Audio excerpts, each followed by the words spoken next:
High বন্ধুরা, যা খুশি ভিডিও থেকে আবারও একটা নতুন ব্লগ নিয়ে হাজির হয়েছি তোমাদের সাথে। তো তোমরা দেখতেই পাচ্ছ যে আমি এখন মাঠের দিকে একটু আছি। তো আজকে হয়ে গেল 22শে শ্রাবণ। আমাদের এই যে জমিগুলো দেখতে পাচ্ছেন, এই প্রতিটি জমি কিন্তু এক ফসলের জমি। এগুলো কিন্তু দুবার চাষ হয় না। ওই দূরে একটা সামারসাল দেখতে পাওয়া যাচ্ছে, ওখানে কিছু জমি চাষ হয়, যাদের ওই সামারসালের কাছে যেগুলো জমি সেগুলো কিছুটা চাষ হয়, বাকি কিন্তু পুরো জায়গাগুলো এক ফসলের জমি। তো আজকে 22শে শ্রাবণ। আমরা আগে ছোটোবেলাতে পড়াশোনা করেছি যে আষাঢ় শ্রাবণ বর্ষাকাল, কিন্তু এই দিকগুলোতে ঠিক শ্রাবণ মাসে কিন্তু আষাঢ় মাসে কিন্তু চাষটা হয় না। চাষটা হয় শ্রাবণ মাসের শেষ থেকে শুরু করা হয় ভাদ্র মাসের মাঝামাঝি অবধি, ভাদ্র মাসের শেষ অবধি। তো এই তো এখন তো যাই হোক, দেখতে পাচ্ছেন পুরো মাঠ কিন্তু এখন ফাঁকা রয়েছে এবং কিন্তু কোনো জমি কিন্তু চাষ হয়নি। আজকে 22শে শ্রাবণ, এখনও অবধি কোনো জমিতে কিন্তু চাষ হয়ে ওঠেনি। কারণ আগে প্রতিটি বাড়িতে হালে বলদ থাকতো, নিজেরাই জমিগুলো চাষ করতো। আষাঢ় মাস থেকে লেগে থাকতো সে চাষ করতে। আষাঢ় মাস, শ্রাবণ মাস, ভাদ্র মাসে কিছুটা সময় ধরে চাষ করতো।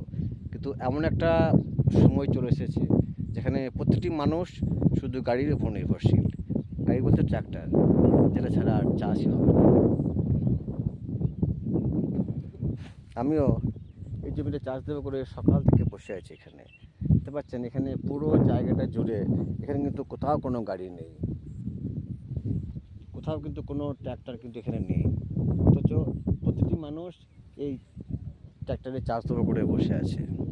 গ্রামে মাত্র কয়েকটি ট্র্যাক্টর। তো এত অসময়ে জল লেগেছে, আজকে জল লেগেছে 3-4 দিন হলো।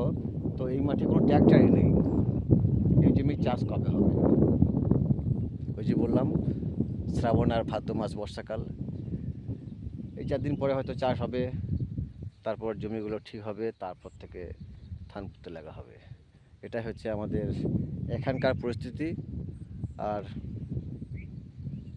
আমিও তাই সেই ট্র্যাক্টরে অপেক্ষাতেই বসে আছি।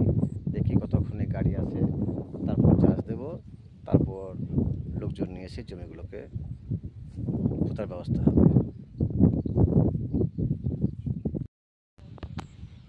তো ব্যাস, ভিডিওটা শেষ করলাম।